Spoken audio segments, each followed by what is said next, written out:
চলছে ভাদ্র মাস, পাকা তালের সিজন। এই সিজনে তো তালের পিঠা খাওয়ার উপযুক্ত সময়, আর তালের পিঠা তো খেতেই হবে। আমার তালের পিঠা অনেক পছন্দ, আমার বাচ্চাদেরও আলহামদুলিল্লাহ অনেক পছন্দ।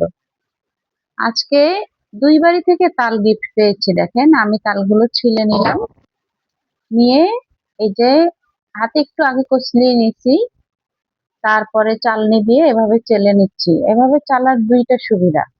একটা হচ্ছে তালটাকে আপনি যে নিচ্ছেন সেটা মানে খুব দ্রুত নেওয়া হবে। আর দ্বিতীয়টা হচ্ছে এটা পরে আর ছাড়তে হবে না। তালের মধ্যে কিন্তু সাদা সাদা চুলের মতো থাকে, তালের আঁশ যেটাকে বলে, সেটা এটার মধ্যে আর থাকবে না। তো আমি তালগুলো নিয়ে নিচ্ছি, আমি একাই নিচ্ছি। আর যেহেতু তালের পিঠা আমরা পছন্দ করি, আমি সবসময় চেষ্টা করি তালটা আমি নিজের হাতে নেওয়ার জন্য, এবং তাই নেই। আমার তাল নেওয়া শেষ। এখন এই তালের যে রসটা নিয়েছি, তালটা, মেন তালটা, এটা দিয়ে আমি একটা কেক বানাবো। আর যেহেতু আমি আশেপাশের প্রতিবেশীদের নিয়ে খাবো একসাথে, তাই তালের কেকটা একটু বড় সড়ো করে বানাবো।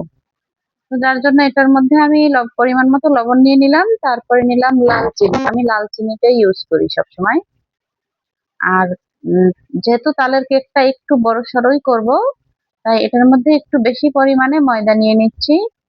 আর এটার মধ্যে আমি কোনো বেকিং সোডা বা খাবার সোডা ইউজ করব না। এটা হচ্ছে একেবারেই অথেন্টিক থাকবে। আর এটা স্প্যাচুলা দিয়ে এটা মিক্সড করলে আমার কাছে মনে হয় যে মিক্সচারটা খুব ভালোভাবে হচ্ছে না। যার কারণে আমি হাত দিয়েই মথে নিচ্ছি, হাত দিয়ে মিক্স করে নিব। ভালোভাবে মিক্স করা শেষ হলে আমি এটা কিছুক্ষণ রেস্ট রেখে দিব। ইনশাল্লাহ এটা 1 থেকে দেড় ঘন্টার মতো রেস্ট রেখে দিব। তারপরে বড় একটা জারে করে ওভেনে বসিয়ে দিব। তো ভালো থাকবেন সবাই। আসসালামু আলাইকুম।